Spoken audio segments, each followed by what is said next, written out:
Hello everyone, welcome back to Ev study classes. So guys, आज इस lecture में हम डिस्कस करने वाले हैं कुछ इंपॉर्टेंट टॉपिक्स को from the unit entrepreneurship development.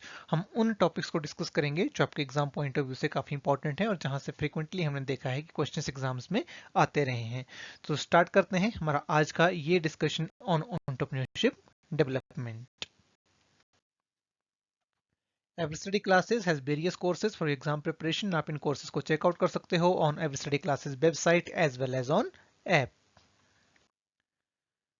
तो ये कुछ टॉपिक्स हैं जो आज हम डिस्कस करने वाले हैं इस रिवीजन में, जिसमें हमारे पास आएगा characteristics of entrepreneurship, famous scholars view on entrepreneurship, right, Clarence Danhof classification of entrepreneurs. इसके अलावा we will study business plan, MSME definition and SFURTI scheme, women entrepreneurship, rural entrepreneurship, innovation theory of entrepreneurship. इसके अलावा we will study reasons for sickness in MSMEs and types of innovation. बात करेंगे entrepreneurs की characteristics की। एक entrepreneur होता कौन है? एंटरप्रेन्योर इज अ पर्सन जो अपना एक बिजनेस स्टार्ट करता है by taking a risk and innovate something new, उसको हम एंटरप्रेन्योर बोल सकते हैं। तो क्या क्या कैरेक्टरिस्टिक्स हैं जो हमें एंटरप्रेन्योर्स में देखने को मिलती हैं? तो सबसे पहले है, देखिए, क्रिएटिविटी, राइट। तो कोई भी एंटरप्रेन्योर है वो अपना एक बिजनेस स्टार्ट करता है, कोई ना कोई प्रॉब्लम उन्हें दिखती है, उस प्रॉब्लम को सॉल्व करने के लिए दे क्रिएट अ प्रोडक्ट और service, right, and they offer solution to the society through their products and services. So एक क्रिएटिविटी आपको एंटरप्रेन्योर में नजर आएगी, जो अभी तक बाकी लोग सोच नहीं पा रहे थे वो एक एंटरप्रेन्योर सोच पाता है। तो एक क्रिएटिविटी एंटरप्रेन्योर में होती है। इसके अलावा जो एंटरप्रेन्योर है वो स्ट्रक्चर्ड वे में, वो सिस्टमेटिक तरीके से डिसीजन लेता है, राइट। तो प्रोफेशनलिज्म आपको एक एंटरप्रेन्योर में देखने को मिलेगा, राइट। हैप्पीजर्ड मैनर में एक एंटरप्रेन्योर कभी भी काम नहीं करता। इसके अलावा as they are starting the new business enterprise, तो वहां पर रिस्क टेकिंग इन्वॉल्व होती है। एक जो एंटरप्रेन्योर है वो हमेशा ही एक रिस्क जो है वो लेता है, राइट। क्योंकि कोई भी प्रोडक्ट या सर्विस का जो आइडिया है, जो एक एंटरप्रेन्योर के माइंड में आया है, जरूरी नहीं है कि वो आइडिया सक्सेसफुल हो जाएगा।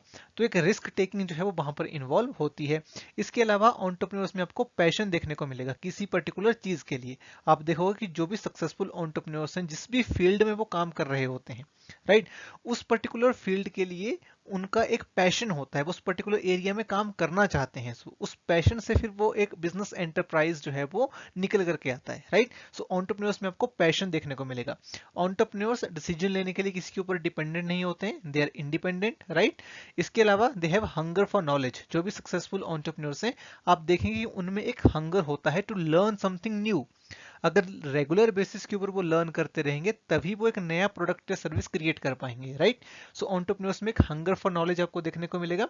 इसके अलावा सोशल स्किल्स आपको एंटरप्रेन्योर्स में देखने को मिलेगी, क्योंकि अगर आपको एक बिजनेस रन करना है, you have to deal with your clients, you have to deal with overall society, you have to deal with your employees. तो उसके लिए सोशल स्किल्स होना बहुत जरूरी है कि किस तरह से आपको सबको साथ में लेकर के चलना है, किस तरह से सबसे बात करनी है। आप फंड्स रेज करने जाएंगे तो वहां पर आपको किस तरह से बात करनी है, किस तरह से उनको कन्विंस करना है अपने प्रोडक्ट या जो सर्विस है उसके आइडिया के लिए, राइट, ताकि जो भी पर्सन है वो उसमें इन्वेस्ट कर पाए। तो सोशल स्किल्स आपको एंटरप्रेन्योर्स में देखने को मिलेगी। एंटरप्रेन्योर्स हमेशा ही ओपन माइंडेड होते हैं, कभी भी क्लोज्ड माइंडेड नहीं होते हैं, राइट। कोई भी नई चीज अगर आ रही है तो उसके लिए उनका माइंड ओपन होता है, right. They easily adapt the change. इसके अलावा एंटरप्रेन्योर्स में आपको एम्पैथी देखने को मिलेगी, वो दूसरों की प्रॉब्लम को समझते हैं। इसके अलावा उनमें आपको जॉब सेटिस्फेक्शन देखने को मिलेगी, क्योंकि जो एंटरप्रेन्योर है वो जनरली आप देखोगे तो वो अपने पैशन की वजह से बनता है। एक पर्टिकुलर चीज के लिए उनके अंदर पैशन होता है, और क्योंकि वो अपने पैशन को फॉलो कर रहे होते हैं, they have immense job satisfaction. Decisiveness आपको एंटरप्रेन्योर्स में देखने को मिलेगी। डिसीजिवनेस का मतलब है कि वो डिसीजन ले पाते हैं, राइट। एक सक्सेसफुल एंटरप्रेन्योर कौन होगा? जो स्टक हो जाए एक पर्टिकुलर पॉइंट पे, या फिर वो डिसीजन ले उस टाइम पे। डिसीजन लेना it's also characteristic of entrepreneur. Team building, अगर आप एक बिजनेस को रन कर रहे हो, ऑब्वियस सी बात है आपको टीम को बिल्ड करना पड़ेगा। इसके अलावा इनोवेशन एक एंटरप्रेन्योर में होती है, they innovate something new. They are flexible. Rigid entrepreneurs आपको कभी भी नहीं मिलेंगे, राइट। कोई भी सक्सेसफुल एंटरप्रेन्योर होता है वो फ्लेक्सिबल होता है, क्योंकि जो बिजनेस एनवायरनमेंट है वो काफी डायनामिक है, it is changing every day, every single second. An entrepreneur should be flexible. और आपको जनरली देखने को मिलेगा कि जो भी सक्सेसफुल एंटरप्रेन्योर्स होंगे वो फ्लेक्सिबल होंगे in their approach, and they have faith in themselves, right. जो भी उनका आइडिया है, जो उन्होंने सोचा होता है कि ये मुझे करना है, उसमें उनका फेथ होता है। और फेथ होना बहुत जरूरी चीज है। अगर फेथ नहीं होगा, सो अगर आपका आइडिया अच्छा भी है तो आप उसके ऊपर सक्सेसफुली काम नहीं कर पाओगे। So you will see in the successful entrepreneurs that there is a faith in their ideas. They have faith in their ideas, right? So now we have a question related to the characteristic of an entrepreneur. So देखिए question है यहाँ पर कि which of the following are correct for an entrepreneur. एक entrepreneur के बारे में कौन सी बातें सही हैं ये हमें यहाँ पर बताना है. So options हमारे पास दिए हुए हैं. सबसे पहले है कि entrepreneur is an independent person. Second is makes his or her own decisions, has opportunities of realizing dreams, has good financial strength, has undergone a systematic business training, has immense job satisfaction. Right. So ये क्या क्या characteristics यहाँ पर एक entrepreneur की होंगी कि एक एंटरप्रेन्योर जो है वो इंडिपेंडेंट पर्सन होता है. So yes, this is right. Entrepreneur एक इंडिपेंडेंट पर्सन होता है, वो अपने जो डिसीजंस हैं उनको खुद लेता है. इसके अलावा मेक हिज और हर ओन डिसीजंस. तो यस, खुद के डिसीजन एक एंटरप्रेन्योर खुद लेता है, राइट. इसके अलावा उसके पास एक अपॉर्चुनिटी होती है कि वो अपने ड्रीम्स को रियलाइज कर सके. तो सी भी यहाँ पर आएगा. Has good financial strength. देखिए जरूरी नहीं है कि एक एंटरप्रेन्योर की जो फाइनेंशियल स्ट्रेंथ है वो अच्छी हो जब वो बिजनेस स्टार्ट कर रहा है. तो ये पॉइंट यहाँ पर देखिए नहीं आएगा, पूरी तरह से ये करेक्ट नहीं है. इसके अलावा देखिए यहाँ पर दिया गया है कि has undergone systematic business training. तो देखिए सभी एंटरप्रेन्योर्स को सिस्टमैटिक बिजनेस ट्रेनिंग नहीं मिली होती है. बहुत सारे एंटरप्रेन्योर्स आप देखोगे उनको बिजनेस ट्रेनिंग नहीं मिली होती है, उन्होंने अपनी एबिलिटी से ही बिजनेस को स्टार्ट करा होता है. सो ई ऑप्शन भी देखिए यहाँ पर नहीं आएगा. And then we has immense job satisfaction. तो यस, एंटरप्रेन्योर्स में आपको जॉब सेटिस्फेक्शन देखने को मिलेगी. So A B C and F यहाँ पर हमारा जो राइट आंसर है वो होगा, यानी कि right answer will be option number C. Next हम डिस्कस करेंगे famous scholars view on entrepreneurship. देखिए कई बार एग्जाम्स में इस तरह के क्वेश्चंस आ जाते हैं कि आपको एक पर्टिकुलर स्टेटमेंट दे दी जाती है और आपसे पूछा जाता है कि किसने ये पर्टिकुलर स्टेटमेंट कही है, ये व्यूज किस पर्टिकुलर स्कॉलर के हैं, किस पर्टिकुलर ऑथर के हैं. तो ये आपको यहाँ पर पता होना चाहिए. तो हम डिस्कस करेंगे कि जो फेमस स्कॉलर्स थे उन्होंने क्या एंटरप्रेन्योरशिप के बारे में कहा. तो सबसे पहले देखिए जोसेफ कंप्यूटर है. जोसेफ कंप्यूटर ने एंटरप्रेन्योरशिप को डिफाइन किया as a theory of business. तो ये आप याद रखेंगे कि थ्योरी ऑफ बिजनेस किसने कहा है, ये कहा है जोसेफ कंप्यूटर ने. फिर हमारे पास है पीटर एफ ड्रकर. सो पीटर एफ ड्रकर ने कहा कि जो एंटरप्रेन्योर है वो हमेशा ही चेंज को सर्च करता है, वो ढूंढता है कि चेंज कहां पे हो सकता है, फिर उसके लिए वो रिस्पॉन्ड करता है and exploit it as an opportunity. तो देखिए क्या कहा पीटर ड्रकर ने कि एक एंटरप्रेन्योरशिप हमेशा ही वो अपॉर्चुनिटीज ढूंढता है जहां पर कोई चेंज हो सकता हो, फिर वो रिस्पॉन्ड करता है उसको, राइट. समथिंग इज चेंजिंग, वो उसको रिस्पॉन्ड करेगा और उसको एक्सप्लॉइट कर लेगा एज एन अपॉर्चुनिटी. इसलिए पीटर एफ ड्रकर ने एंटरप्रेन्योर को एक चेंज एजेंट कहा है, राइट, जो चेंज लेकर के सोसाइटी में आता है, राइट. इसके अलावा रिचर्ड कैंटलोन ने यहाँ पर एंटरप्रेन्योर्स को व्यू किया as a non fixed income earner. देखिए काफी इंपॉर्टेंट बातें यहाँ पर इस डेफिनेशन में कही गई कि एक एंटरप्रेन्योर क्या है, वो एक नॉन फिक्स्ड इनकम अर्नर है जिसकी इनकम फिक्स नहीं है. वो कम भी हो सकती है, ज्यादा भी हो सकती है, लॉस भी हो सकता है. सो एंटरप्रेन्योर जो है वो नॉन फिक्स्ड इनकम अर्नर है, लेकिन जो कॉस्ट है वो नॉन है, राइट. आप एक बिजनेस स्टार्ट कर रहे हो, आप एक प्रोडक्ट बना रहे हो, तो आपको कॉस्ट पता है कि हाँ इतनी कॉस्ट मेरी आ सकती है, लेकिन पता नहीं है कि इनकम आएगी कि नहीं आएगी. ये इन्होंने यहाँ पे कहा, राइट, कि cost of production is known but income is not known, right. But uncertain income and therefore operating at risk. तो इसकी जो इनकम होती है एंटरप्रेन्योर की वो अनसर्टेन होती है और वो रिस्क के ऊपर ऑपरेट कर रहा होता है. सो तीन बातें मेनली यहाँ पर इस डेफिनेशन में कही गई कि जो इनकम है वो फिक्स्ड नहीं है, जो कॉस्ट ऑफ प्रोडक्शन है वो नोन है, और जो ऑपरेशन एक पर्टिकुलर एंटरप्रेन्योर कर रहा है वो ऑपरेट कर रहा है रिस्क के ऊपर, राइट. देन एडम स्मिथ ने यहाँ पे कहा कि एंटरप्रेन्योर एक प्रोप्राइटरी कैपिटलिस्ट है, a supplier of capital at the same time works as a manager intervening between labor and capital. So Adam Smith ने कहा कि जो एंटरप्रेन्योर है वो लेबर और कैपिटल के बीच में इंटरवीन कर रहा है और मार्केट में वो कैपिटल को सप्लाई बेसिकली करता है, राइट.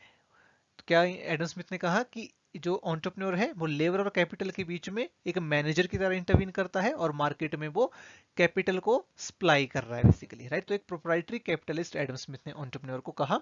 इसके अलावा जीन बेप्टाइज से इन्होंने कहा कि entrepreneur shifts economic resources out of an area of lower and into an area of higher productivity and greater yield. तो इसका मतलब है कि एंटरप्रेन्योर देखता है कि रिसोर्सेज कहां पर ऐसे ही पड़े हैं जिनका हम यूज नहीं कर रहे हैं, लेटेंट रिसोर्सेज पड़े हुए हैं, उन रिसोर्सेज को वहां से निकालता है और ऐसी जगह पर उन रिसोर्सेज को लेकर के जाता है, चैनलाइज करता है जहां पर हम उनसे हायर प्रोडक्टिविटी अचीव कर सकें और एक अच्छी रिटर्न हमें आ सके. इसके अलावा डेविड मैकलन ने भी एक डेफिनेशन दी. इन्होंने कहा कि entrepreneurs do things in a new and a better way and make decisions under uncertainty. तो इन्होंने कहा कि एंटरप्रेन्योर्स नई चीजों को करते करते हैं नए तरीके से करते हैं, और जो उनकी डिसीजन मेकिंग होती है वो अनसर्टिनिटी में होती है, यानी कि कोई सर्टिनिटी वहां पर नहीं होती। Now we have a question. देखिए यहाँ पर क्वेश्चन में बोला गया है कि who viewed entrepreneur as a non fixed income earner with non cost of production but uncertain income and therefore operating at risk. तो अभी हमने पढ़ा, इसको किसने कहा है? This definition has been given by Richard Cantillon. अब बात करेंगे क्लेरेंस डेनहोफ की क्लासिफिकेशन की, जो उन्होंने एंटरप्रेन्योर्स के बारे में दी। So, देखिए क्लेरेंस डेनहोफ ने कहा कि जो एंटरप्रेन्योर्स हैं वो बेसिकली 4 टाइप्स के होते हैं। कौन कौन से? इनोवेटिव एंटरप्रेन्योर, एडेप्टिव और imitative entrepreneur, Fabian entrepreneur and drone entrepreneur. तो सबसे पहले इन्होंने कहा इनोवेटिव एंटरप्रेन्योर। सो उन्होंने कहा कि इनोवेटिव एंटरप्रेन्योर्स वो एंटरप्रेन्योर्स होते हैं जो नई गुड्स या सर्विसेज को मार्केट में इंट्रोड्यूस करते हैं, राइट। नया उनका मेथड ऑफ प्रोडक्शन होता है, वो नए मार्केट्स को डिस्कवर करते हैं और उनको एक साथ यूज करके they create value in the society and economy, right. So क्या कह रहे हैं यहाँ पर क्लेरेंस डेनहोफ कि इनोवेटिव एंटरप्रेन्योर कौन होगा?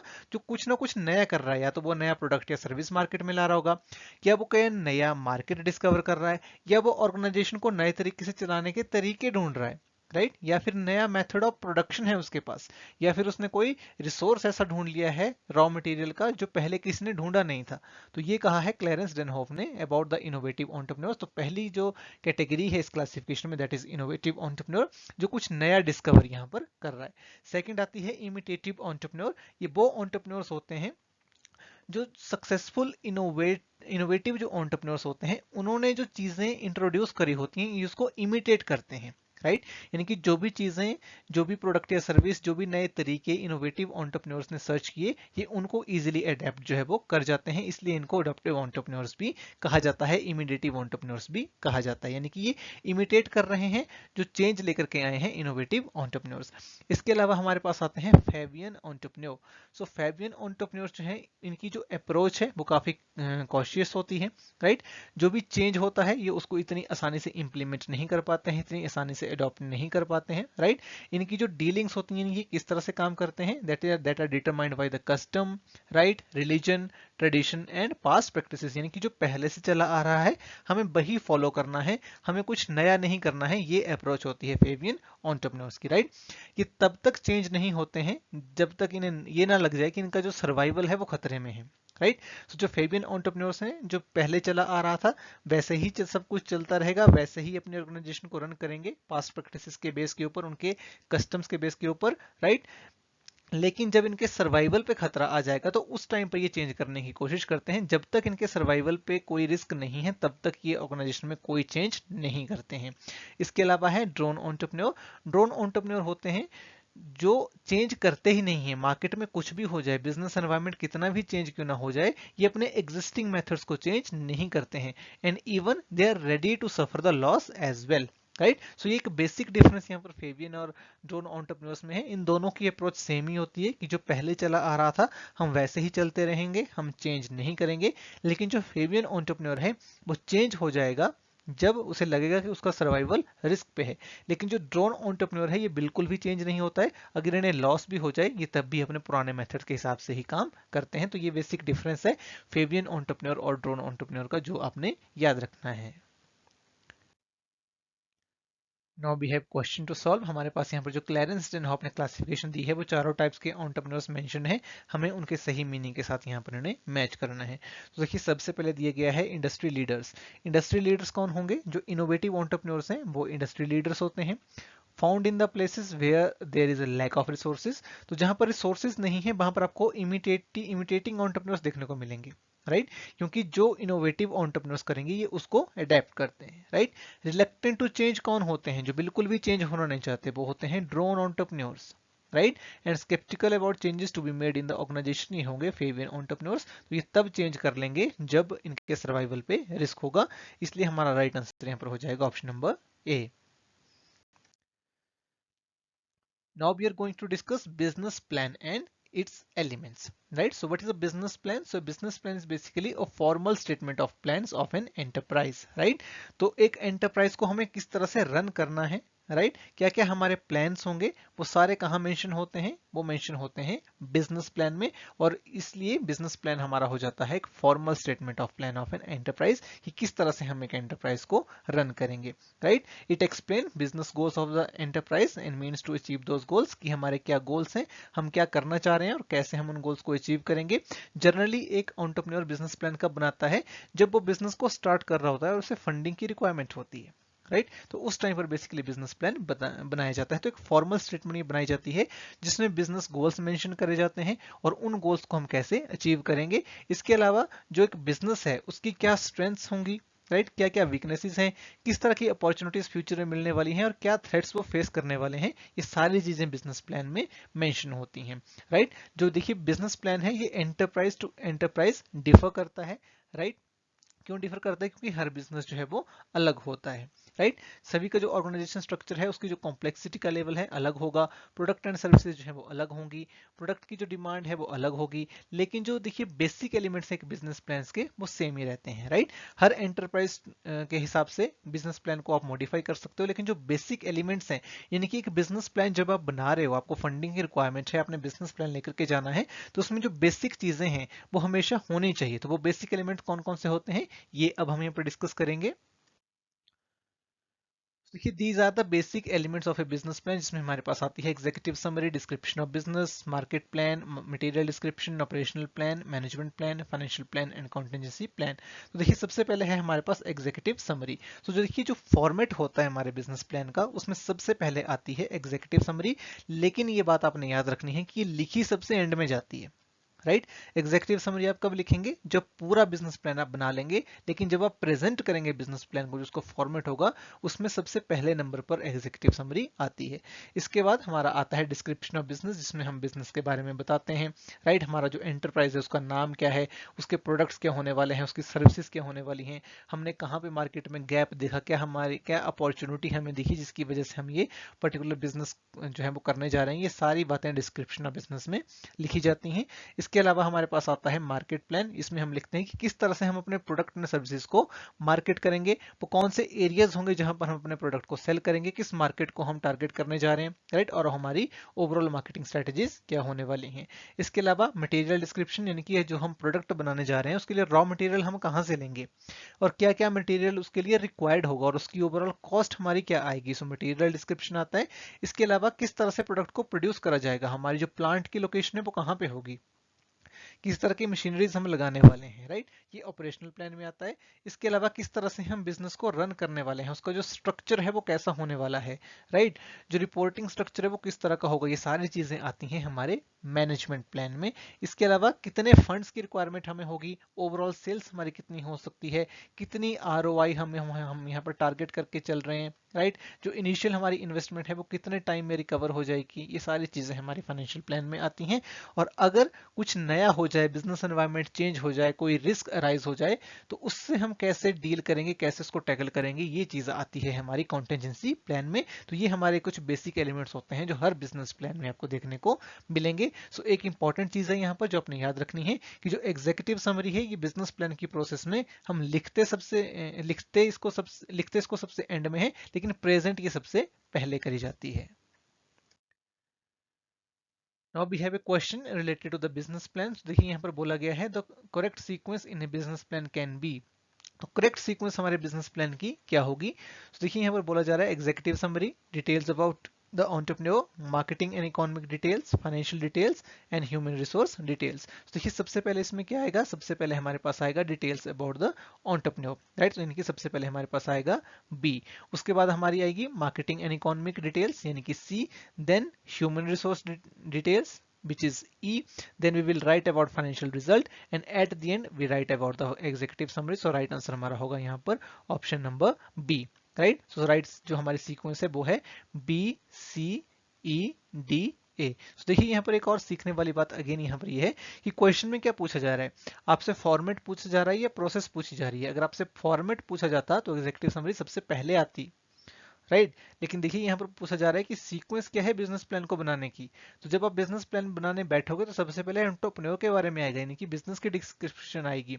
उसके अलावा मार्केटिंग की डिटेल्स आप लिखेंगे, then human resource detail, then financial details, and at the end you will write the executive summary. तो यहाँ पर सीक्वेंस पूछी जा रही है, इसलिए हमारा राइट आंसर यहाँ पर बनेगा option number 2। Next we are going to discuss the MSME definition and SFURTI schemes. देखिए बहुत ही इंपॉर्टेंट टॉपिक है और फ्रीक्वेंटली यहाँ से एग्जाम्स में क्वेश्चन आते हैं। एमएसएमई की क्या फुल फॉर्म है? Very simple, micro small and medium enterprises. और एमएसएमई का एक्ट क्या है?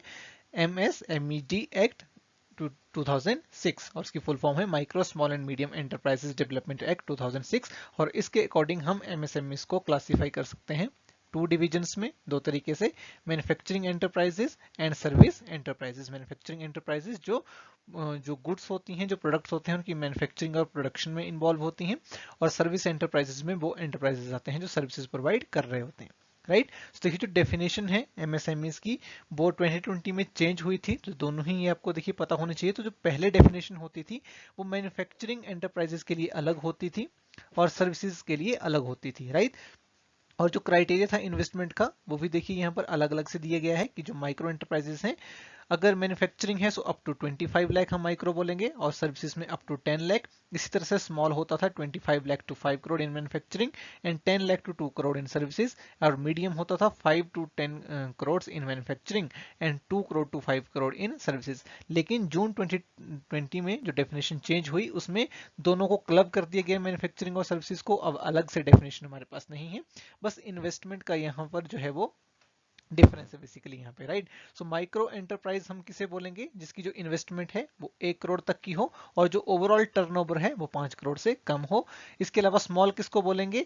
जिसकी जो इन्वेस्टमेंट है वो 1 करोड़ और 10 करोड़ के बीच में है और टर्नओवर जो है वो 5 करोड़ और 50 करोड़ के बीच में है। और मीडियम एंटरप्राइजेस हम उसे बोलेंगे जिसकी इन्वेस्टमेंट 10 करोड़ और 50 करोड़ के बीच में है और टर्नओवर 50 करोड़ और 250 करोड़ के बीच में है। सो जो नई डेफिनेशन है इसमें जो इन्वेस्टमेंट है और टर्नओवर है वो दोनों चीजें दी गई हैं।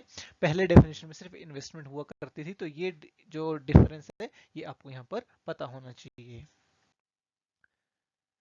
इसके साथ हमारे पास स्फूर्ति एक स्कीम है, तो स्फूर्ति स्कीम इसके बारे में भी आपको पता होना चाहिए। स्फूर्ति की फुल फॉर्म होती है scheme of funds for regeneration of traditional industries. ये मिनिस्ट्री ऑफ एमएसएमई का एक इनिशिएटिव है, राइट, जिसके लिए जो नोडल एजेंसी है वो है केवीआईसी यानी कि khadi and village industry commission. और ये पर्टिकुलर जो स्कीम है ये लॉन्च हुई थी 2005 में। सो इस पर्टिकुलर स्कीम के अंदर हमारे पास 3 तरह के इंटरवेंशन हैं, 3 तरह के प्रोजेक्ट इंटरवेंशन हैं, राइट, जिनकी हेल्प से जो ट्रेडिशनल इंडस्ट्रीज हैं उनकी प्रमोशन के लिए यहाँ पर काम करा जाता है। तो सबसे पहले है सॉफ्ट इंटरवेंशंस। सॉफ्ट इंटरवेंशन में क्या आता है? General awareness, counselling, motivation and trust building, skill development, capacity building, institutional development, exposure visits, right, market promotion initiatives, design and product development, participation in seminars, workshops and training programmes, right. यानी कि एक तरह से soft skills के ऊपर हम यहाँ पर फोकस कर रहे हैं। जनरली किस तरह से एक बिजनेस में जो हमारे प्रोडक्ट्स हैं उनकी मार्केटिंग करनी है, राइट। एक जो एक्सपोजर है एंटरप्रेन्योर्स को वो प्रोवाइड करना, राइट। जो भी micro small and business enterprises को रन कर रहे हैं उनको एक एक्सपोजर प्रोवाइड करना थ्रू वर्कशॉप्स एंड सेमिनार, उनको मोटिवेट करना, अवेयरनेस इंक्रीज करना अबाउट द ट्रेडिशनल इंडस्ट्रीज। तो ये सारी हमारी आएंगी सॉफ्ट इंटरवेंशन में। तो सॉफ्ट स्किल्स से रिलेटेड कहीं ना कहीं ये होती है, इसलिए हम इनको सॉफ्ट इंटरवेंशन बोल रहे हैं। इसके अलावा हमारे पास हार्ड इंटरवेंशन आती हैं, जिसमें क्या आता है? Creation of facilities, right, businesses को सेटअप करना, फैसिलिटीज क्रिएट करना, रॉ मटेरियल बैंक्स क्रिएट करना, सो दैट जो एमएसएमईज हैं उनको हम रॉ मटेरियल प्रोवाइड कर सकें।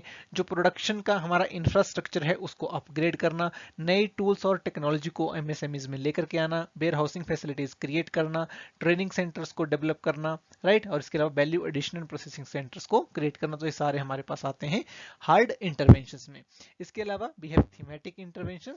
सो cross cutting thematic intervention at the sector level. तो ये सेक्टर लेवल के ऊपर होती हैं, including several clusters in the same sector with emphasis on both domestic and international markets. So दोनों ही मार्केट्स के ऊपर यहाँ पर फोकस होता है, राइट। क्लस्टर्स हम क्रिएट करते हैं। क्लस्टर्स में क्या होता है कि एक पर्टिकुलर सेक्टर्स की कंपनीज का हम एक क्लस्टर बना देते हैं, राइट। और उनके लिए फिर ब्रांड बिल्डिंग, प्रमोशन कैंपेन्स चलाना, न्यू मीडिया मार्केटिंग, यानी कि किस तरह से हम डिजिटल मार्केटिंग कर सकते हैं, नए तरीके से मार्केटिंग कर सकते हैं, ई कॉमर्स इनिशिएटिव्स लेकर के आना, और किस तरह से हम इनोवेशन को डेवलप कर सकते हैं। ये सारी चीजें थीमेटिक इंटरवेंशन में आती हैं। थीमेटिक इंटरवेंशन हम इसको इसलिए बोल रहे हैं क्योंकि सेक्टर वाइज काम हम यहाँ पर करना स्टार्ट कर देते हैं और उनके क्लस्टर्स हम बेसिकली यहाँ पर बना देते हैं कि जैसे मान लो फॉर एग्जांपल एक पर्टिकुलर जो इंडस्ट्री है वो सोप मैन्युफैक्चरिंग में है, तो जितने भी सोप मैन्युफैक्चरिंग की इंडस्ट्री होगी उनका एक क्लस्टर हम यहाँ पर बना देंगे, right.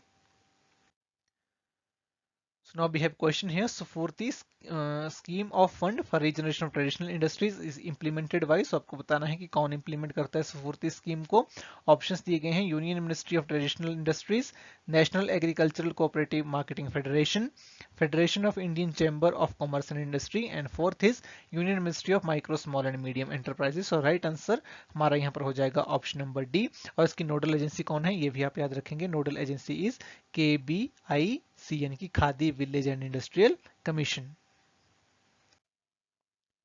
Next is women entrepreneurship. So एक वुमेन एंटरप्रेन्योर कौन होते हैं? सो देखिए वुमेन एंटरप्रेन्योर को हम डिफाइन कर सकते हैं एज ए वुमेन और ए ग्रुप ऑफ वुमेन जो अपने बिजनेस एंटरप्राइज को सेटअप करते हैं और फिर उसको ऑपरेट करते हैं। सो जो वुमेन एंटरप्रेन्योर्स होती हैं वो सेल्फ एम्प्लॉयड इंडिविजुअल्स होती हैं जो अपने एंटरप्राइज को सेटअप भी करते हैं और फिर जो भी एक्टिविटीज जरूरी होती हैं उस बिजनेस एंटरप्राइजेस को रन करने के लिए उन एक्टिविटीज को भी वो कैरी आउट करते हैं। जो भी इकोनॉमिक एक्टिविटीज होती हैं उनको वो कैरी आउट करती हैं, उनको हम वुमेन एंटरप्रेन्योर्स बोलते हैं। तो देखिए वुमेन एंटरप्रेन्योरशिप की गवर्नमेंट ऑफ इंडिया ने भी एक ऑफिशियल डेफिनेशन दी है। इन्होंने कहा कि एक ऐसा एंटरप्राइज जिसमें एक वुमेन का जो मिनिमम फाइनेंशियल इंटरेस्ट है वो 51% है और वो पर्टिकुलर एंटरप्राइज अगर जो एम्प्लॉयमेंट है वो भी 51% वुमेन को प्रोवाइड कर रहा है तो इस तरह के एंटरप्राइज को हम वुमेन एंटरप्रेन्योरशिप बोलेंगे। सो किस तरह का एंटरप्राइज जिसको एक वुमन गवर्न कर रही है, कंट्रोल कर रही है और उसमें उसका जो फाइनेंशियल इंटरेस्ट है वो 51% है या इससे ज्यादा है और उस पर्टिकुलर एंटरप्राइज में जो टोटल एम्प्लॉयमेंट है उसका 51% भी वुमन के लिए होना चाहिए। तो इस तरह के एंटरप्राइज को हम वुमन एंटरप्रेन्योरशिप में कंसिडर करेंगे, राइट। सो क्या कैरेक्टरिस्टिक्स होती हैं एक वुमन एंटरप्रेन्योर की?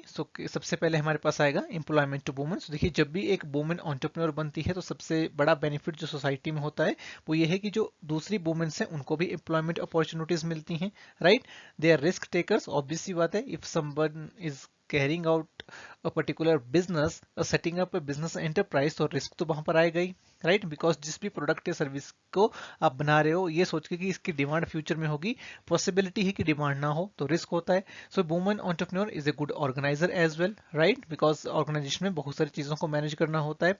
फोरसाइट होता है, फिर आप फ्यूचर को देख पाते हैं। फ्यूचर को देखने से मतलब है कि आप ये जज कर पाते हैं कि किस टाइप के प्रोडक्ट या सर्विस की फ्यूचर में डिमांड होने वाली है, राइट। इसके अलावा ब्रिंग जेंडर इक्वालिटी। सो जब एक वुमन एंटरप्रेन्योर बनती है तो जेंडर इक्वालिटी जो है वो सोसाइटी में आती है बिकॉज वुमेन की मैन के ऊपर जो डिपेंडेंस है वो कम होती है। वुमन एंटरप्रेन्योर्स में सेल्फ कॉन्फिडेंस आपको देखने को मिलेगा। ऑब्वियस सी बात है अगर आपको बिजनेस करना है तो सेल्फ कॉन्फिडेंस इज रिक्वायर्ड। जो भी एक वुमन है उसका जो आइडिया है जिसको वो कैरी आउट करना चाह रही है, जिसको बिजनेस में कन्वर्ट करना चाह रही है, तो उसके लिए जरूरी है कि उसमें सेल्फ कॉन्फिडेंस हो। Ability to break social stigma. तो एक सोशल स्टिग्मा कई बार जो वुमेन के अराउंड रहता है कि वो एक अच्छी मैनेजर नहीं हो सकती, एक अच्छी एंटरप्रेन्योर नहीं हो सकती, उस पर्टिकुलर सोशल स्टिग्मा को ब्रेक करने की एबिलिटी एक वुमेन में होती है, राइट। जो एक वुमेन एंटरप्रेन्योर होती है उसमें ये एबिलिटी देखी जाती है कि वो सोशल स्टिग्मास को ब्रेक कर पाती है and ultimately she transforms the society because हमारी सोसाइटी में जेंडर इक्वालिटी आती है जब भी एक वुमेन एंटरप्रेन्योर जो है वो सक्सेसफुल होती है, वो इंडिपेंडेंट भी होती है, इकोनॉमिक इंडिपेंडेंस भी आती है। सो ओवरऑल जो सोसाइटी है उससे ट्रांसफॉर्म होती है। सो ये कुछ कैरेक्टरिस्टिक्स हैं जो आपको एक वुमेन एंटरप्रेन्योर में देखने को मिलेंगी। सो क्या क्या प्रॉब्लम्स एक वुमन एंटरप्रेन्योर फेस करती है? सबसे पहले है प्रॉब्लम ऑफ फाइनेंस। तो देखिए as a woman finance raise करने में काफी प्रॉब्लम्स आती हैं। सबसे जरूरी क्या है कि बिजनेस को रन करने के लिए कि फाइनेंस हो, राइट, मनी आप रेज कर पाए, लेकिन जो सोर्सेज ऑफ फाइनेंस है वो लिमिटेड हो जाते हैं। सो ये प्रॉब्लम जो है फाइनेंस की ये एक वुमन एंटरप्रेन्योर फेस करती है। इसके अलावा एक प्रोडक्ट को बनाने के लिए आपको रॉ मटेरियल चाहिए लेकिन रॉ मटेरियल अवेलेबल नहीं हो पाता है। इसके अलावा मार्केट में बहुत सारा कंपटीशन है, उसकी वजह से एक वुमन एंटरप्रेन्योर सक्सेसफुल नहीं हो पाती है। इसके अलावा लैक ऑफ एजुकेशन। अभी भी आप देखोगे तो बहुत सारे एरियाज हैं जहां पर लड़कियों के लिए बेसिक एजुकेशन भी अवेलेबल नहीं है, राइट, ड्यू टू पॉवर्टी। सो एक लैक ऑफ एजुकेशन की वजह से भी जो एक वुमन है वो एंटरप्रेन्योर नहीं बन पाती है। वुमन में जो रिस्क वेयरिंग कैपेसिटी है एज कम्पेयर टू मैन वो लो होती है, राइट। यानी कि उसके फेलियर जो फेल अगर वो हो जाए तो उसके बाद दोबारा बिजनेस रन करने की जो उसकी जो कैपेसिटी है वो नहीं होती है, यानी कि जो रिस्क वेयरिंग कैपेसिटी है वो वुमेन में लो होती है, right? And why it is? Because of the family responsibility and male dominated society, because he also has to take care of the family responsibilities and our society is a male dominated society, और इसकी वजह से जो risk wearing capacity है एक women की लो हो जाती है, राइट? एंटरप्रेन्योरियल एप्टीट्यूड की एब्सेंस होती है, राइट? यानी कि एंटरप्रेन्योर बनने के लिए जो क्वालिटीज चाहिए, जो स्किल्स चाहिए, वो नहीं होती है। वो क्यों नहीं होती? क्योंकि प्रॉपर ट्रेनिंग नहीं है, प्रॉपर एजुकेशन नहीं है। इसके अलावा insufficient arrangements for the marketing and sales, अगर बिजनेस सेटअप कर भी लिया, एक प्रोडक्ट बना भी लिए, एक सर्विस डेवलप कर भी ली, तो अब किस तरह से उसकी मार्केटिंग करनी है, कैसे उसको सेल करना है, ये जानकारी नहीं होती है। और इसके अलावा जो वेरियस प्लेयर्स हैं इन द सोसाइटी, वहां से सपोर्ट नहीं आ पाता है। समटाइम्स इट हैपन्स कि एक वुमन एंटरप्रेन्योर बनना चाह रही है, अपनी ही फैमिली से सपोर्ट समटाइम्स नहीं आता है। तो जो लैक ऑफ सपोर्ट है from the various stakeholders, इसकी वजह से भी जो वुमेन एंटरप्रेन्योर है वो काफी ज्यादा प्रॉब्लम्स फेस करती हैं। और अगर वुमेन एंटरप्रेन्योरशिप को इंक्रीज करना है in the society, then these problem has to be taken care of, right? These problem has to be solve. जो भी प्रॉब्लम्स वुमेन एंटरप्रेन्योर्स फेस करती हैं उनको दूर करने के लिए एक इनिशिएटिव गवर्नमेंट ऑफ इंडिया ने लिया है। इसको हम बोलते हैं वुमेन एंटरप्रेन्योरशिप प्लेटफॉर्म, राइट? इसको लॉन्च किया था नीति आयोग ने इन द ईयर ऑफ 2017, ये भी आप यहाँ पर याद रखेंगे। So this particular platform is a first of its kind, जो एक पोर्टल प्रोवाइड करता है to the women entrepreneurs from the different parts of the country, right? जो रियलाइज कर सकती हैं अपने एंटरप्रेन्योरियल एस्पिरेशंस को थ्रू दिस पर्टिकुलर प्लेटफॉर्म। तो ये जो पर्टिकुलर प्लेटफॉर्म है, इसका पर्पस क्या है? The purpose is to increase the number of women entrepreneurs in India, right? अब ये कैसे करना है? तो इसके लिए 3 पिलर्स यहाँ पर बनाए गए हैं वुमेन एंटरप्रेन्योरशिप प्लेटफॉर्म के। सबसे पहले है इच्छा शक्ति। इच्छा शक्ति यानी कि जो वुमेन्स हैं उनको मोटिवेट करना टू बी एन एंटरप्रेन्योर्स। देखिए, सबसे पहले तो एक डिजायर होना चाहिए ना कि एक एंटरप्रेन्योर हमें बनना है, हमें अपना एक बिजनेस एंटरप्राइज सेटअप करना है। तो इसलिए सबसे पहले क्या आ रहा है? इच्छा शक्ति, यानी कि डिजायर सबसे पहले उनमें आए। अगर डिजायर आ गया तो अब क्या? सेकंड इज ज्ञान शक्ति। सिर्फ डिजायर होना काफी नहीं है ना, उसके लिए नॉलेज भी तो चाहिए एंटरप्रेन्योर बनने के लिए। तो एक ऐसा इकोसिस्टम क्रिएट करना जहां पर नॉलेज प्रोवाइड कर सकें to the woman to become an entrepreneur, right? So वो आपने नॉलेज भी प्रोवाइड कर दिया, डिजायर भी उनमें आ गया, नॉलेज भी आपने प्रोवाइड कर दिया। सो ये काफी नहीं है। इसके अलावा थर्ड पिलर इज कर्म शक्ति, यानी कि उनको हेल्प भी करना, हैंड्स ऑन सपोर्ट प्रोवाइड करना in setting up A business enterprise. Setup करने के बाद कैसे उसको स्केल अप करना है, कैसे सस्टेन करना है, ये भी वुमेन एंटरप्रेन्योरशिप यहाँ पर इसमें भी हेल्प करता है। सो 3 पिलर्स हैं, याद रखेंगे: इच्छा शक्ति, ज्ञान शक्ति and Karma Shakti. Now we have question related to the woman entrepreneurship assertion reason का ये सवाल है। सो देखिए, असर्शन यहाँ पर दी गई है कि stereotyped and male centred vision discourage some women from the participating in business activities that could have a consequence on people who interact with women at the community level। और विजन इसका दिया गया है कि attributions of the society and different socialization processes relating to men and women may create obstacles for women due to unequal distribution of assets and services। तो देखिए, assertion में यहाँ पर बोला जा रहा है कि स्टीरियोटाइप्ड और मेल सेंटर्ड जो विजन है वो डिस्करेज करता है वुमेन को from participating in business, right? और जिसके जो कॉन्सिक्वेंसेज हैं वो डिफरेंट लोगों के ऊपर होते हैं जो इंटरेक्ट करते हैं with women at the community level. So बिल्कुल सही है हमारी असर्शन यहाँ पर। और इसका रीजन ये दिया हुआ है कि जो हमारी सोसाइटी के एट्रीब्यूशंस हैं और जो हमारे डिफरेंट सोसाइटल प्रोसेसेस हैं related to men and women roles, right, उनकी वजह से कुछ ऑब्स्टेकल्स क्रिएट हो जाते हैं फॉर द वुमेन्स, जिसकी वजह से जो एसेट्स और सर्विसेज जो ऑब्स्टेकल्स हैं वो वुमेन के लिए क्रिएट हो जाते हैं। और उसकी वजह क्या है? Unequal distribution of assets and services. तो देखिए, रीजन भी यहाँ पर बिल्कुल सही दिया हुआ है, लेकिन जो रीजन है ये करेक्टली असर्शन को एक्सप्लेन नहीं कर रहा है, इसलिए हमारा राइट आंसर यहाँ पर हो जाएगा option number 2। Both assertion and reason are true but R is not correct explanation of ए।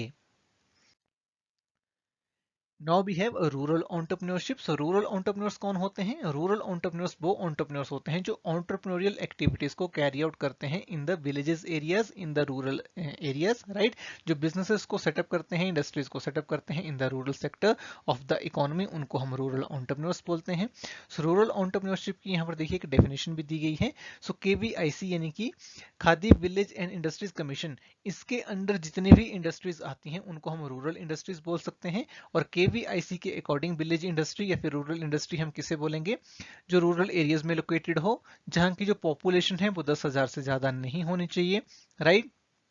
और such other figure which produce any good और रेंडर एनी सर्विस विद और without the use of power, right. यानी कि वो कोई product या service बना रहे हैं विद और without the use of power, दोनों हो सकते हैं।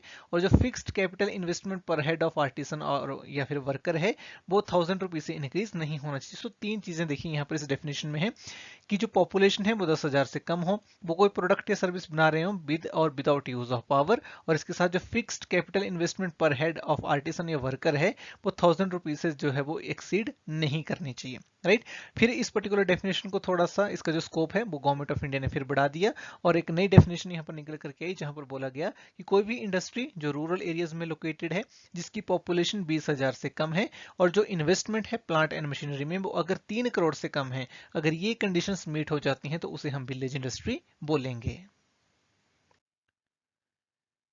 क्यों जरूरत है रूरल एंटरप्रेन्योरशिप की, क्यों हम चाहते हैं कि जो रूरल इंडस्ट्रीज हैं वो प्रमोट हों, राइट। तो सबसे पहले देखिए high possibility of generating employment. तो रूरल एरियाज में जो एम्प्लॉयमेंट जनरेशन की एक प्रॉब्लम जनरली रहती है जिसकी वजह से माइग्रेशन काफी हमें देखने को मिलता है रूरल से अर्बन एरियाज में, वो प्रॉब्लम दूर हो जाती है रूरल एंटरप्रेन्योरशिप से। जो एम्प्लॉयमेंट है वो रूरल एरियाज में जनरेट होता है, एम्प्लॉयमेंट जब जनरेट होता है तो इनकम वहां पर लोगों की बढ़ती है, जो डिस्पैरिटी है इनकम में in the urban and rural areas वो दूर हो जाती है, राइट। इसके अलावा stimulates the dissemination of economic activities in village areas। जब एंटरप्रेन्योरशिप बढ़ती है लोगों की इनकम बढ़ती है, तो जो इकोनॉमिक एक्टिविटीज हैं वो भी बढ़ती हैं जिससे ओवरऑल रूरल इकोनॉमी ग्रो करती है।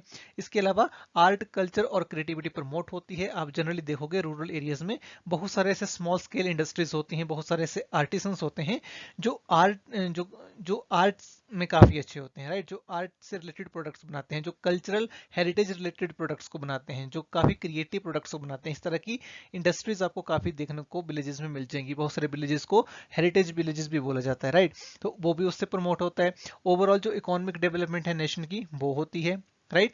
इसके अलावा जो डेवलपमेंट ऑफ स्लम है वो डिक्रीज हो जाता है। अगर एक पर्टिकुलर रूरल एरिया है जहां पर एम्प्लॉयमेंट नहीं है, लोगों की इनकम नहीं है, स्टैंडर्ड ऑफ लिविंग वहां पे अच्छा नहीं है, तो स्लम्स क्रिएट हो जाते हैं। लेकिन जब एंटरप्रेन्योरशिप बढ़ती है तो उससे इनकम लोगों की बढ़ती है, स्टैंडर्ड ऑफ लिविंग उनका इंक्रीज होता है, वो एक बेटर लाइफ जी पाते हैं, जो रिसोर्सेज हैं उनके रिसोर्सेज को वो एक्सेस कर पाते हैं, राइट। उनकी बेसिक नीड्स पूरी होती हैं, तो स्लम्स जो है उससे डेवलप नहीं होते हैं। तो इसीलिए जो रूरल एंटरप्रेन्योरशिप है वो रिक्वायर्ड है। लेकिन देखिए जो रूरल एंटरप्रेन्योर्स हैं वो कुछ प्रॉब्लम्स भी फेस करते हैं। सबसे पहले स्कार्सिटी ऑफ फंड्स, वो वही जो हमने वुमेन एंटरप्रेन्योर्स के केस में भी पढ़ा कि जो फंड्स हैं वो इतनी आसानी से मिल नहीं पाते हैं, राइट। इसके अलावा मार्केट में कंपटीशन होता है। रूरल एंटरप्रेन्योर्स जो हैं वो जो अर्बन एरियाज में इंडस्ट्रीज हैं, जो बड़ी इंडस्ट्रीज हैं, उनसे भी उनको काफी कंपटीशन आता है। इसके अलावा काफी मिडिलमैन बीच में होते हैं जिनकी वजह से जो रूरल एंटरप्रेन्योर्स हैं वो सक्सेसफुल नहीं हो पाते हैं, राइट। जितना उनको जो जो भी वो पर्टिकुलर प्रोडक्ट सेल कर रहे हैं या फिर जो भी उनको एक्सेस चाहिए मार्केट को वो मिल नहीं पाता है due to the middleman, right. वो पूरी वैल्यू उनको मिल नहीं पाती है, राइट। बहुत सारी जो वैल्यू है वो मिडिलमैन ही वहां पर ले जाते हैं, ये एक प्रॉब्लम रहती है। इसके अलावा बहुत सारी लीगल फॉर्मेलिटीज होती हैं जिनका नॉलेज रूरल एंटरप्रेन्योर्स को नहीं होता है। रॉ मटेरियल की प्रोक्योरमेंट वो नहीं कर पाते हैं, राइट। इसके अलावा रिस्क एलिमेंट होता है। अगेन जो रूरल एंटरप्रेन्योर्स हैं उनकी रिस्क बियरिंग कैपेसिटी भी लो होती है क्योंकि उनके पास उतने डीप पॉकेट्स नहीं होते, यानी कि उतने फंड्स नहीं होते कि वो बहुत ज्यादा रिस्क ले पाए। इसके अलावा टेक्निकल नॉलेज नहीं होता है, टेक्निकल नो हाउ का पता नहीं होता कि किस तरह से हमें एक पर्टिकुलर बिजनेस को कैरी आउट करना है। इंफ्रास्ट्रक्चर जो फैसिलिटीज हैं वो अभी भी आप देखोगे जो बहुत सारे रूरल एरियाज में अवेलेबल नहीं है, राइट। इसके अलावा जो प्रोडक्ट्स वो बनाते हैं उनकी जो क्वालिटी है वो पुअर हो जाती है बिकॉज उनके पास फैसिलिटीज वहां पर अवेलेबल नहीं है कि किस तरह से हमें वेस्ट को रिड्यूस करना है, प्रोडक्ट की क्वालिटी को अच्छा बनाना है। और इसके अलावा एक नेगेटिव एटीट्यूड भी देखने को मिलता है रिगार्डिंग द एंटरप्रेन्योरशिप बिकॉज उसमें रिस्क होता है। तो ये कुछ प्रॉब्लम्स जो है वो फेस करते हैं rural entrepreneurs. Now we have question related to the rural entrepreneurs. The question is the major problems faced by rural entrepreneurs are. So rural entrepreneurs कौन सी major problems face करते हैं ये हमें यहाँ पर बताना है। ऑप्शंस हमारे पास दिए गए हैं, देखिए देखिए सबसे पहले है rate of interest charge by commercial bank is too high. Second is inability to market their product and services. Third is lack of comprehensive training on required skills. Fourth is inability to handle cultural issues, and E is difficulty in opening bank accounts due to lack of documents. So देखिए rate of interest charged by commercial bank is too high. So देखिए ये जो extreme statement है, so बहुत ज्यादा interest rate भी नहीं है, तो ये स्टेटमेंट नहीं आएगी। Inability to market their products and services, yes वो अपने प्रोडक्ट को अच्छे से मार्केट नहीं कर पाते हैं। प्रॉपर ट्रेनिंग भी नहीं होती है, और सी भी आएगा। कल्चरल इश्यूज को हैंडल नहीं कर पाते हैं, तो देखिए इररिलेवेंट स्टेटमेंट है। इसके अलावा बोला जा रहा है कि वो बैंक अकाउंट्स नहीं खोल पाते हैं क्योंकि उनके पास प्रॉपर डॉक्यूमेंट्स नहीं है। सो देखिए ये स्टेटमेंट भी गलत है, जनरली लोगों के पास डॉक्यूमेंट्स होते हैं। सो राइट स्टेटमेंट्स हमारे यहाँ पर कौन कौन सी हैं, बी एंड सी, इसलिए हमारा राइट आंसर हो जाएगा option number 3 which is B and C only.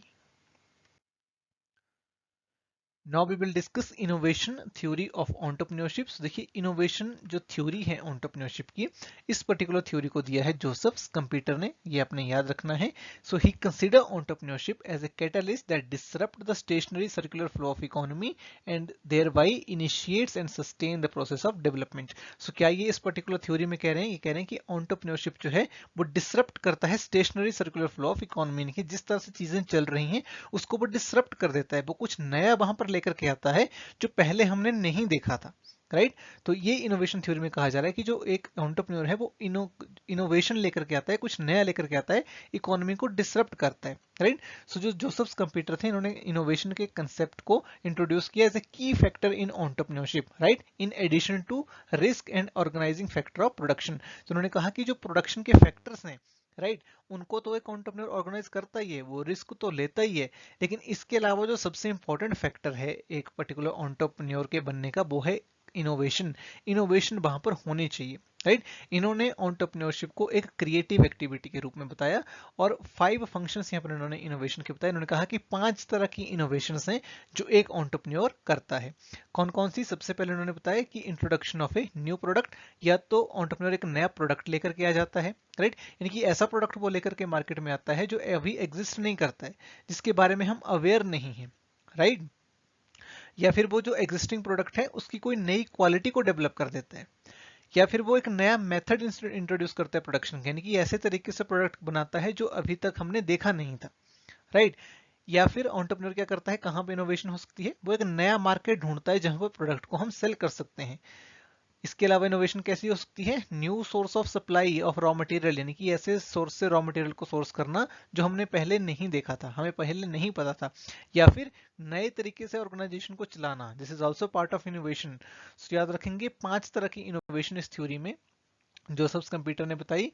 सबसे पहले है new product, second is new method, third is new market, fourth is new source of raw material, and fifth is new way of carrying out a business organisation, right. So now we have a question to solve. The question is, which of the following is not a major area of entrepreneurial innovation as suggested by Joseph Schumpeter? तो हमने अभी पढ़ा कौन सा major area entrepreneurial innovation का नहीं है जो जोसेफ स्कम्पीटर ने बताए हैं।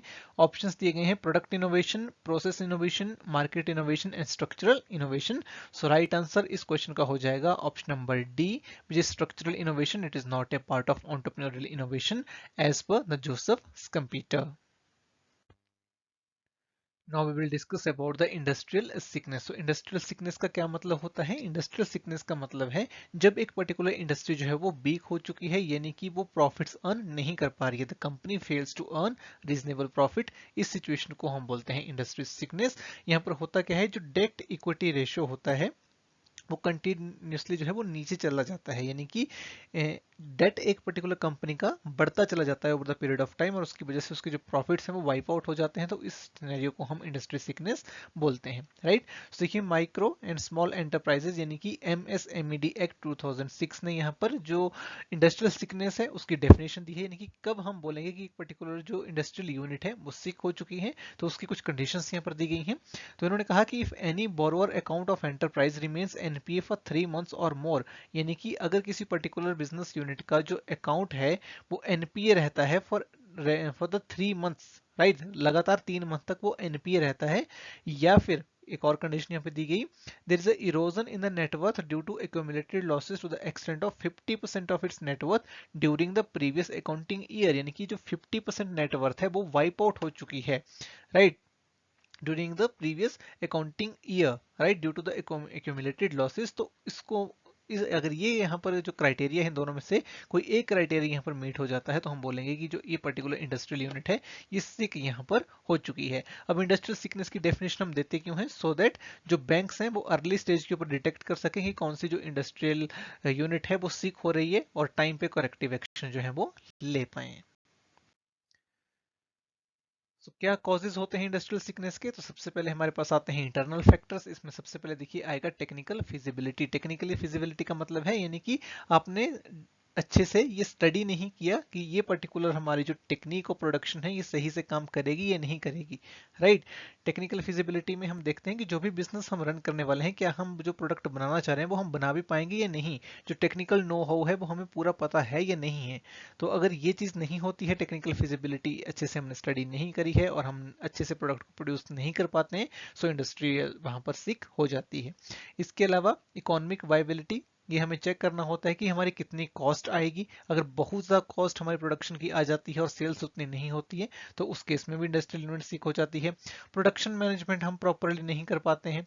इसके अलावा लेबर मैनेजमेंट, जो एम्प्लॉयज़ हैं उनको हम अच्छे से मैनेज नहीं कर पाए, राइट।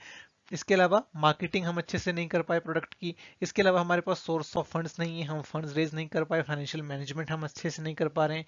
इसके अलावा जो हमारी मैनेजमेंट है वो कॉम्पिटेंट नहीं है, एम्प्लॉयज उस तरह के हमारे पास नहीं है, वो स्किल नहीं है एम्प्लॉयज में जो होनी चाहिए। सो मैनेजमेंट इनएफिशिएंसी की वजह से भी जो इंडस्ट्रियल यूनिट है वो सिक हो जाती है, राइट। जो एटीट्यूड है मैनेजमेंट का कई बार वो ठीक नहीं होता है। तो ये कुछ इंटरनल फैक्टर्स हैं जिनकी वजह से एक इंडस्ट्रियल यूनिट जो है वो सिक हो जाती है। There are some external factors also, जिसमें हमारे पास आएगा लैक ऑफ इंफ्रास्ट्रक्चर, यानी कि आपने बिजनेस तो सेटअप कर लिया लेकिन अब आपका जो प्रोडक्ट है जो आपने बनाया उसको अलग अलग जगह पर पहुंचाने के लिए आपके पास वो इंफ्रास्ट्रक्चर बाहर में अवेलेबल नहीं है, राइट। तो वहां पर प्रॉब्लम आ जाएगी। इसके अलावा कई बार जो कुछ गवर्नमेंट पॉलिसीज होती हैं उनकी वजह से इंडस्ट्री सीक हो जाती है, right.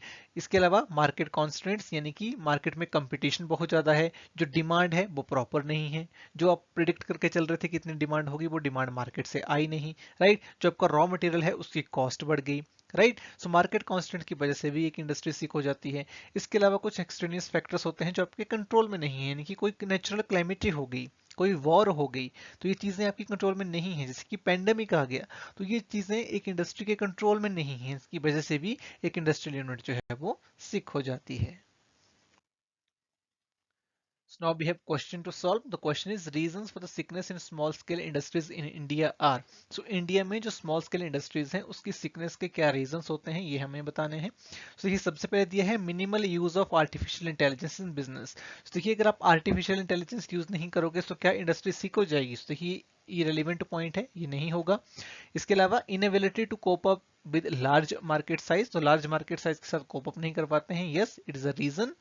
Then lack of innovation and technology focus, अगर टेक्नोलॉजी पे फोकस नहीं होगा, इनोवेट नहीं करेंगे, this is also a reason of industrial sickness.